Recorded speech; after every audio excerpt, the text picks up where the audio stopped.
Selamat malam, Shalom Bapak Ibu Saudara-saudari yang dikasihi Tuhan. Jumpa kembali dengan saya Z Ferry dalam Renungan Malam Pendeta Dr. Erastus Sabdono. Malam hari ini bertemakan Merdeka dalam Tuhan.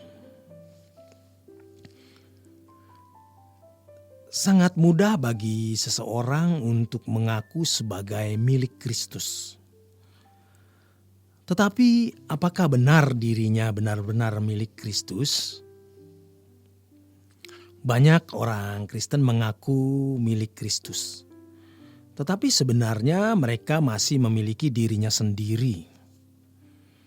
Ketika ada dalam bahaya dan masalah besar, mereka mengaku milik Kristus sebab berharap dapat memperoleh pertolongan dan campur tangan Tuhan.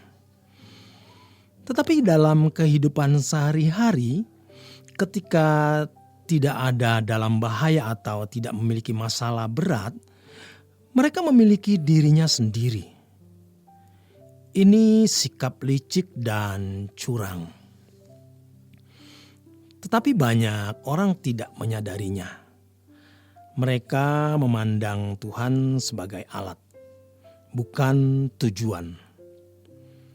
Sesungguhnya ini sikap orang yang tidak menjadikan Tuhan Yesus sebagai Tuhan, yang seharusnya hanya kepadanya mereka mengabdi dan hidup. Bila mana seseorang memiliki dirinya sendiri, seseorang memiliki dirinya sendiri ketika ia dengan tindakan sesuka hatinya sendiri menggunakan pikiran dan anggota tubuhnya demi kesenangannya. Selain itu, ia merasa berhak menggunakan apapun yang diraih dan dimiliki. Gelar, pangkat, harta, dan semua berkat-berkat. Untuk kesenangan sendiri sesuai dengan seleranya. Biasanya semua orang yang dimiliki atau semua harta yang dimiliki tersebut dijadikan sumber kebahagiaan dan kebanggaannya. Mereka pasti tidak melayani Tuhan dalam arti yang sesungguhnya. Orang-orang yang seperti ini tidak akan bersedia menderita bagi Tuhan. Mestinya orang-orang seperti ini tidak berhak mengaku milik Tuhan, sebab ia memiliki dirinya sendiri. Mereka tidak dapat melakukan apa yang dikatakan oleh Tuhan. Jika engkau makan atau jika engkau minum atau jika engkau melakukan sesuatu yang lain, lakukanlah semuanya itu untuk kemuliaan Allah. 1 Korintus 10 ayat yang ke-31. Selama seseorang masih terikat dengan dunia ini, yaitu membiarkan dirinya hanyut dengan keinginan daging dan keinginan mata serta keangkuhan hidup, maka ia tidak dapat dimiliki oleh Tuhan. 1 Yohanes 2 ayat yang ke-15. Orang yang menjadi milik Kristus Yesus adalah mereka yang telah menyalibkan daging dengan segala hawa nafsunya dan keinginannya. Galatia 5 ayat 24. Hal menyalibkan daging dengan segala keinginan harus berangkat dari diri sendiri. Ini adalah fenomena natural, bukan adikodrati atau mistis, dan berlangsung setiap hari secara konkret melalui segala kejadian yang terjadi dalam hidup seseorang. Terkait dengan hal ini, kita bisa lebih mengerti mengapa Tuhan Yesus menyatakan orang yang mengikut Dia harus menyangkal diri dan memikul salibnya. Tentu salib bukan hanya dipikul, apalagi digantung menjadi kalung, tetapi menjadi sarana seseorang disalibkan Yang disalibkan adalah segala keinginan dan hawa nafsunya.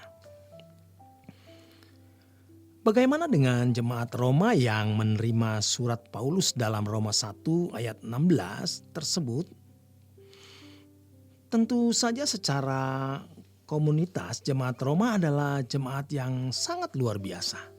Di tengah-tengah aniaya yang hebat, mereka tetap setia mengikut Kristus.